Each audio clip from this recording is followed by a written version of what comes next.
लगातार जारी है। दोनों सेनाओं की ओर से गोलीबारी अभी भी लगातार जारी है और महायुद्ध से जुड़ी आज की सबसे बड़ी खबर आ रही है।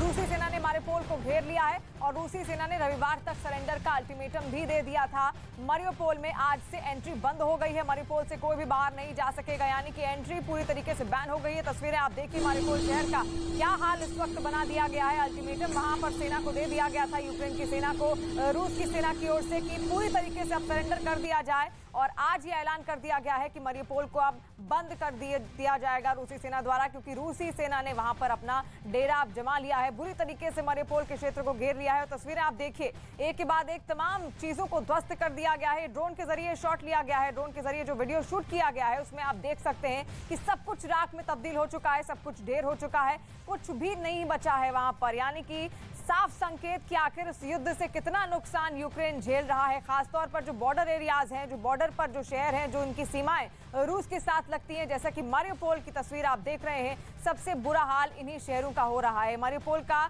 ये ऐसा क्षेत्र है जो कि पूर्व में आता है और ऐसे में यहाँ पर बेहद बुरा हाल इस वक्त हो चुका है, क्योंकि लगातार रूसी सेना यहाँ पर घुसपैठ कर रही है और अब मारियोपोल का पूरा इलाका रूसी सेना ने पूरी तरीके से अपने कब्जे में ले लिया है। और आज से मारियोपोल का ये क्षेत्र बंद भी कर दिया जाएगा, क्योंकि अल्टीमेटम यूक्रेन की सेना को यहाँ पर दे दिया गया था कि वो अब सरेंडर कर दे। हालांकि जेलेंस्की और यूक्रेन की सेना पहले ही ये दावा कर चुके हैं कि किसी भी कीमत पर वो झुकने को तैयार नहीं होंगे।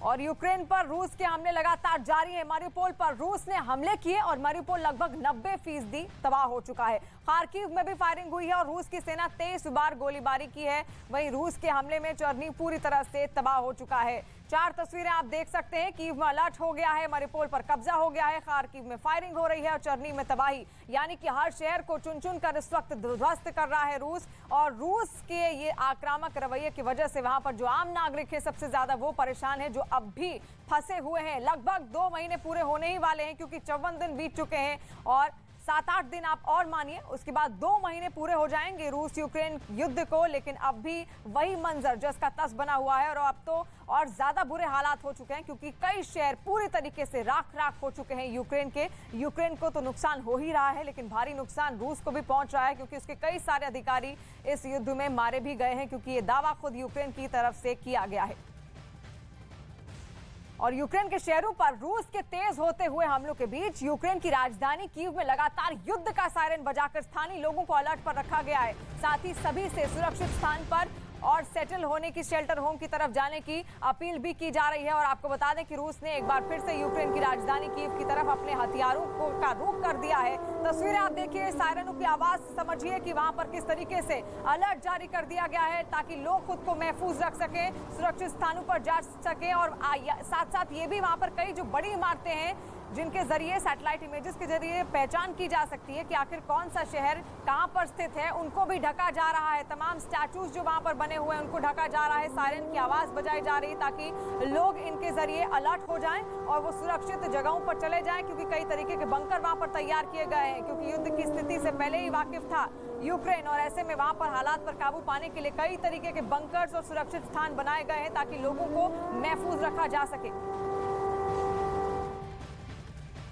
और रूस का यूक्रेन के मारियोपोल शहर पर लगातार हमले जारी हैं और मारियोपोल में धमाके का एक नया वीडियो भी अब जारी कर दिया गया है, जिसमें मारियोपोल के आज़ोवत्सल प्लांट में विस्फोट होता हुआ दिख रहा है। दावा किया गया है कि विस्फोट की तस्वीरें होवित्जर तोप से हमले के बाद की हैं। होवित्जर तोप का इस्तेमाल किया गया है, जिसकी मारक क्षमता काफी ज्यादा होती है, ताकि ज्यादा से ज्यादा नुकसान पहुंच सके। और ऐसे में तस्वीरें भी आप देखिए, ये एक प्लांट है जिसको तबाह किया गया है। मारियोपोल का ये इलाका है जहां पर ये प्लांट स्थित था, जिसको बम से, तोप के जरिए उड़ाने की कोशिश की गई और ध्वस्त होता हुआ साफ उसकी तस्वीर भी सामने आ रही है। मारियोपोल का ये शहर, जिसको पूरी तरीके से अब रूसी सेना ने अपने कब्जे में कर लिया है, यहाँ पर हर किसी चीज को निशाना बनाया जा रहा है। रिहायशी इमारतें तो तबाह कर ही दी गई हैं, वहां पर जो बड़े पावर प्लांट्स थे उनको भी ध्वस्त कर दिया गया है, क्योंकि मारियोपोल एक ऐसा शहर है जिसकी सीमा सीधे सीधे रूस से लगती है। तो ऐसे में रूसी सेना की एंट्री वहां पर बेहद आसान हो गई है और इसी वजह से चुन चुन कर वहां पर हर क्षेत्र को तबाह किया जा रहा है।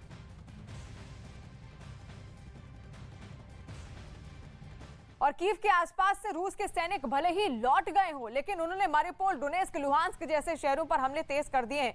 मारियोपोल का तो सबसे ज्यादा बुरा हाल है। वहीं खार्किव में भी ताबड़तोड़ हमले लगातार जारी है। वहां के एक अधिकारी ने रूसी सेना के हमले में 5 लोगों की मौत का दावा भी किया है। बताया गया कि रूस के सैनिकों ने खार्किव के सिटी सेंटर पर हमला किया, जिसमें 5 लोगों की मौत हो गई। खार्किव के गवर्नर ने बताया कि पिछले 24 घंटों में रूसी सेना ने 23 बार गोलीबारी की है। गोलीबारी की तस्वीरें भी हम आपको दिखा रहे हैं। राहत बचाव का कार्य वहां पर किस तरीके से चलाया जा रहा है। और देखिए, डरे सहमे लोग घायल हो गए हैं। इनको अस्पतालों में भर्ती कराया जा रहा है, क्योंकि युद्ध की स्थिति बेहद भयानक वहां पर अब हो चली है, और जिसका खामियाजा वहां के आम नागरिकों को भुगतना पड़ रहा है। किसी भी तरीके से एम्बुलेंस के जरिए उनको अस्पतालों तक पहुंचाया जा रहा है, लेकिन क्योंकि बेहद अच्छे से जानता है रूस कि अगर लोगों को परेशानी होगी तो ज़ेलेंस्की झुकेंगे, और इसी वजह से आम नागरिकों को वहां पर निशाना बनाया जा रहा है। और तस्वीरें आप देखिए, अस्पताल हो, स्कूल हो, रिहायशी इमारतें हो, प्रशासनिक बिल्डिंगें हो, सब कुछ ध्वस्त करना चाहता है रूस, ताकि किसी भी तरीके से घुटनों पर लाया जा सके। क्योंकि एक खीज अब पुतिन के अंदर है, रूसी सेना के अंदर है कि आखिर ये जंग इतनी लंबी कैसे एक छोटे से देश यूक्रेन के साथ उनकी हो गई, जो यूक्रेन रूस से काफी छोटा है। सैन्य बल की अगर बात करें तो काफी ज्यादा सैनिक रूसी सेना के पास हैं। हालांकि यूक्रेन की सेना के पास कुछ ही सैनिक हैं, लेकिन फिर भी मुंहतोड़ जवाब उनकी ओर से दिया जा रहा है। और रूस और यूक्रेन के बीच चल रही जंग अब एक ऐसे पड़ाव पर पहुंच गई है जहां से इसके खात्मे की तारीख तय कर पाना बेहद मुश्किल है। क्योंकि एक तरफ रूस जहां यूक्रेन को पूरी तरह से तबाह करने पर आमादा है, तो दूसरी तरफ यूक्रेन के राष्ट्रपति का यह कहना है कि वो अगले 10 साल तक ऐसा युद्ध लड़ने को तैयार हैं। यानी इस जंग के बीच जो समीकरण बन रहे हैं वो इस बात की ओर साफ इशारा कर रहे हैं कि कहीं ये लड़ाई अब आने वाले कई सालों तक तो चलने वाली नहीं है।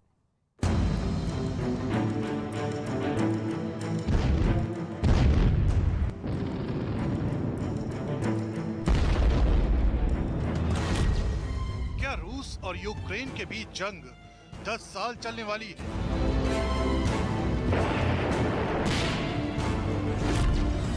क्या यूक्रेन में चल रहा युद्ध महज तबाही की शुरुआत है?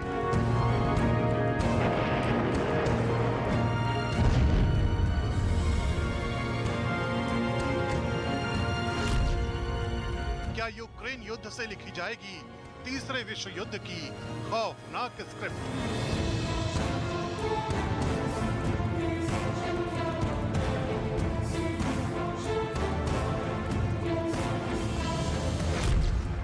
क्या शुरू हो चुका है परमाणु तबाही का काउंटडाउन?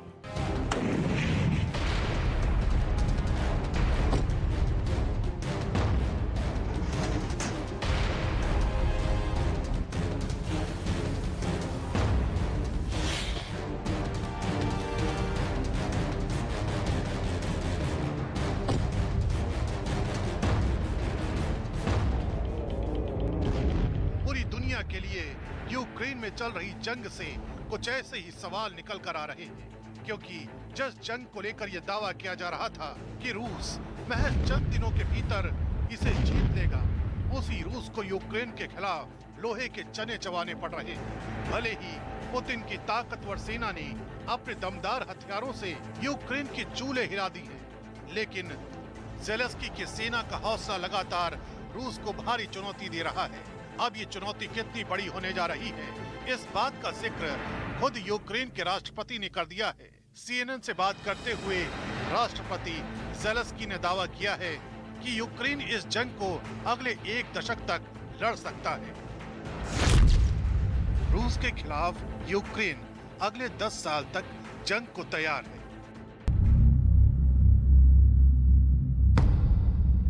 तो क्या वास्तव में ऐसा है कि जिस यूक्रेन को पुतिन की सेना लगातार हल्के में ले रही थी, वही सेना युद्ध की ऐसी तैयारी कर चुकी है कि अगले 10 साल तक रूस का मुकाबला कर सकती है। वैसे रूस की वॉर मशीनरी के आगे राष्ट्रपति ज़ेलेंस्की का बयान बचकाना माना जा सकता है, लेकिन युद्ध के मैदान से यूक्रेन के हौसले और रणनीति की जो तस्वीरें आई हैं, वो ज़ेलेंस्की के दावे को पंख जरूर लगाती हैं। इतना ही नहीं, रूस के साथ जंग में बुरी तरह तबाह हुए खार्किव के मेयर का भी दावा है कि यूक्रेन की हिम्मत के आगे रूस को झुकना ही होगा। Дорогие харьковчане, сегодня 53-й день войны. यूक्रेन के लिए इस वक्त उसकी सबसे बड़ी ताकत उसका हौसला ही है। वक्त वक्त पर ज़ेलेंस्की न सिर्फ ग्राउंड जीरो पर जाकर लोगों का हौसला बढ़ा रहे हैं, बल्कि रूस की बर्बरता को भी दुनिया के सामने पेश कर रहे हैं। इसी कड़ी में खार्किव में रूसी हमले में यूक्रेन के लोगों की मौत पर राष्ट्रपति ज़ेलेंस्की ने अपना गुस्सा जाहिर किया है। उन्होंने इन मौतों के लिए रूस की सेना और पुतिन को जिम्मेदार बताया है। साथ ही दुनिया भर के देशों से इस बात की अपील की है कि वो जंग में यूक्रेन की मदद के लिए आगे आएं। Торкнулися конкретних напрямків можливої співпраці з Міжнародним валютним фондом як найближчим часом, так і в перспективі кількох років. Впевнений, що прогрес у наших відносинах з фондом буде відчутним. І я хочу подякувати пані Кристаліні за особисту і вагому. दरअसल रूस इस युद्ध को लेकर जितना आक्रामक है, उतना ही यूक्रेन भी। भयानक तबाही के बाद भी यूक्रेन की सेना किसी भी मोर्चे से 1 इंच भी पीछे हटने को तैयार नहीं है। इतना ही नहीं, यूक्रेन प्रशासन लगातार रूस पर युद्ध अपराध के आरोप लगाकर उसे घेरने की कोशिशों में जुटा हुआ है। खार्किव में हुए हमले के बाद एक बार फिर रूस पर ऐसा ही आरोप लगाया गया है। मध्य खार्किव में हुई गोलाबारी उदाहरण है कि रूस जब खार्किव पर कब्जा नहीं कर पा रहा तो वो उसे सिलसिलेवार तरीके से नष्ट करने पर आमादा है।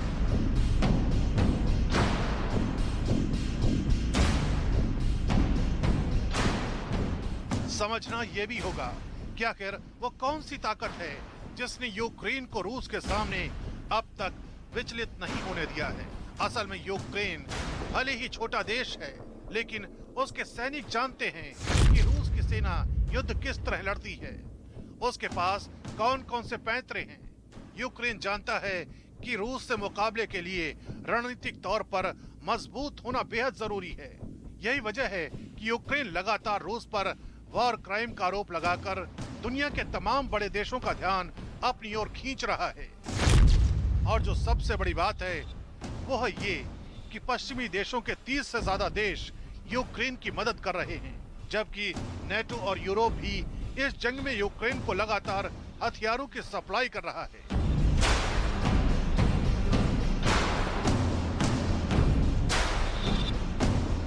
यही वजह है कि ज़ेलेंस्की इस बात का दावा कर रहे हैं कि रूस के खिलाफ लड़ी जा रही इस जंग में यूक्रेन अगले 10 साल तक के लिए तैयार है।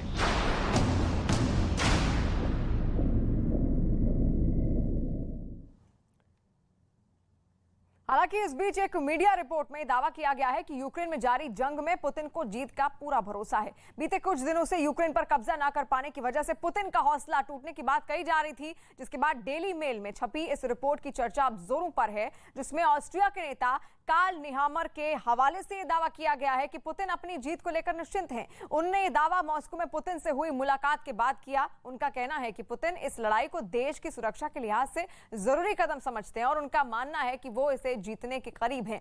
ऐसा इसलिए क्योंकि रूस के रक्षा विभाग की एक रिपोर्ट कहती है कि मारियोपोल लगभग रूस के कब्जे में ही है। वहां के सांसद ने कहा था कि हम आखिरी सैनिक के जिंदा होने तक लड़ाई लड़ेंगे और इस लिहाज से अब वहां पर मुट्ठी भर टुकड़ियां ही बची हुई हैं और यही वजह है कि पुतिन अपनी रणनीति को सफल मान रहे हैं। और इसी के साथ रूस की बमबारी का असर चर्नीव में भी अब देखने को मिल रहा है। वहां तो रूस ने ऐसी तबाही मचाई कि सारा शहर शमशान में ही तब्दील हो गया और चारों तरफ सिवाय बर्बादी के कुछ भी अब नहीं बचा है। ड्रोन से बनाए एक वीडियो में रिहायशी बस्तियों में मौजूद एक भी मकान सही सलामत नहीं है। किसी की छत जमीन से आ लगी तो कहीं दीवारों के नामो निशान मिट गए।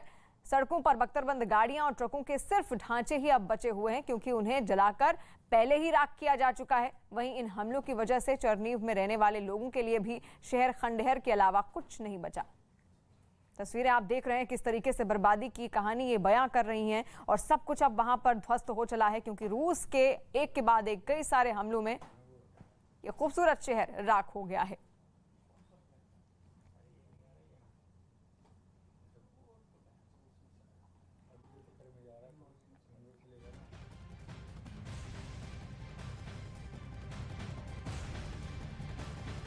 और रूस यूक्रेन के बीच जंग अब 54वें दिन में पहुंच गई है और लेकिन युद्ध रुकने का नाम नहीं ले रहा है। रूस की सेना खार्किव, लुहांस्क, डोनेस्क, वोल्नोवाखा में ताबड़तोड़ हमले कर रही है। खार्किव के गवर्नर ने बताया कि पिछले 24 घंटों में रूसी सेना ने 23 बार गोलीबारी की है। लेकिन अब मैप के जरिए भी आप समझिए कि आखिर कौन कौन से क्षेत्र सबसे ज्यादा जंग से प्रभावित हो चले हैं इस वक्त। और देखिए, ये जो इलाका है यहाँ पर ब्लैक सी पड़ती है और ये वोल्नोवाखा का क्षेत्र आप देख रहे हैं, खेरसोन आप देख रहे हैं, और ये माइकोलाइव का क्षेत्र